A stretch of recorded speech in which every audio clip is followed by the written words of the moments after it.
Assalamualaikum warahmatullahi wabarakatuh.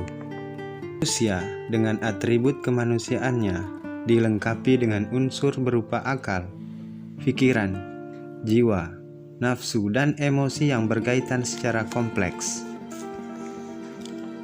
Jika didalami secara hakiki, hal ini sesungguhnya mempertegas eksistensi dari Sang Pencipta, yang dengan mudah mematahkan kerangka berpikir ateis yang menyangkal eksistensi Tuhan dengan membangun sebuah keyakinan bahwa manusia dan alam semesta terjadi atau tercipta dengan sendirinya. Artinya, keberadaan manusia dan alam semesta bukanlah terwujud dari sebuah ketiadaan, melainkan pasti terwujud dari ada yang bersifat superior, agung dan maha, yang kita kenal sebagai Tuhan. Islam menyebutnya Allah Subhanahu wa Ta'ala. Ketiadaan tidak mungkin menciptakan sesuatu yang ada, karena memang dirinya sendiri tiada. Dalam sebuah kisah, adanya yang menciptakan sesuatu atau adanya Tuhan tergambar dari ungkapan sederhana orang Badui, suku pedalaman Arab yang berkata, "Setiap kotoran hewan pasti ada asalnya." Demikianlah kerangka berpikir ateisme runtuh dengan logika sederhana dan memang sebenarnya tidak mempunyai tempat di dalam pikiran manusia. Islam membangun sisi kehambaan manusia sebagai bentuk penyerahan diri atas kelemahan dan keterbatasan yang dimilikinya pada yang disebut ada atau Allah Subhanahu wa Ta'ala, yang ada tanpa awal dan tanpa akhir. Huwal awalu wal akhiru.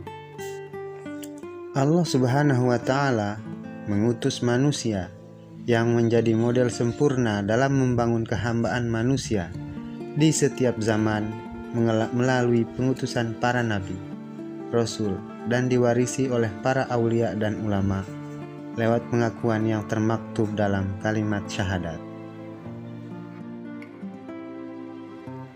Allah Subhanahu wa Ta'ala menyempurnakan pengutusan Rasul bagi manusia dengan hadirnya Nabi Muhammad sallallahu alaihi wasallam sebagai penutup risalah, dan di akhir hidupnya meninggalkan pesan dan petunjuk arah agar kehidupan manusia tetap berada dalam lintasan lurus ajaran Islam, yaitu Al-Quran dan Sunnah yang sudah terverifikasi secara ketat dengan ilmu-ilmu tertentu yang rumit untuk menjaga otentisitas dan originalitasnya, dan digunakan berdasarkan panduan dari Rasulullah sendiri.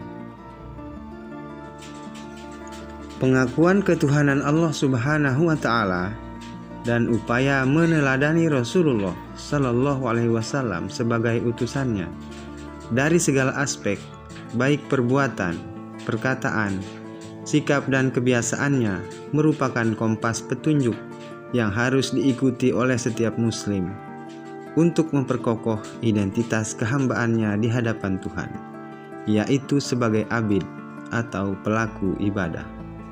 Wa ma khalaqtul jinni wal ins illa liya'budun.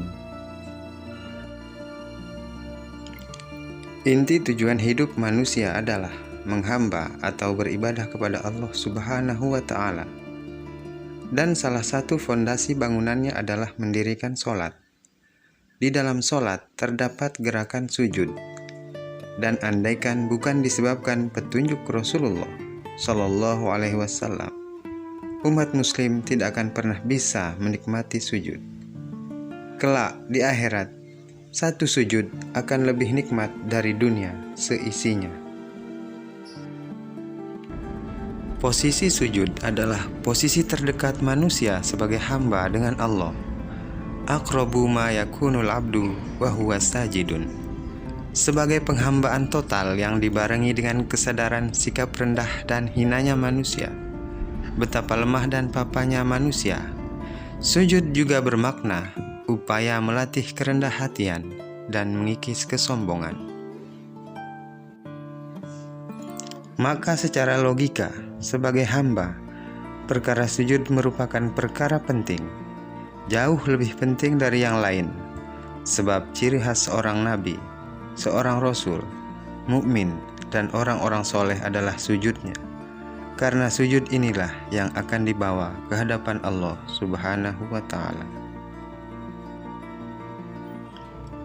Dalam sujud, unsur tertinggi paling berharga milik manusia adalah kepala atau akal pikiran yang pada saat sujud disejajarkan dengan bumi atau tanah sebagai simbol kehinaan dan kerendahan karena terletak di bawah telapak kaki yang terinjak-injak.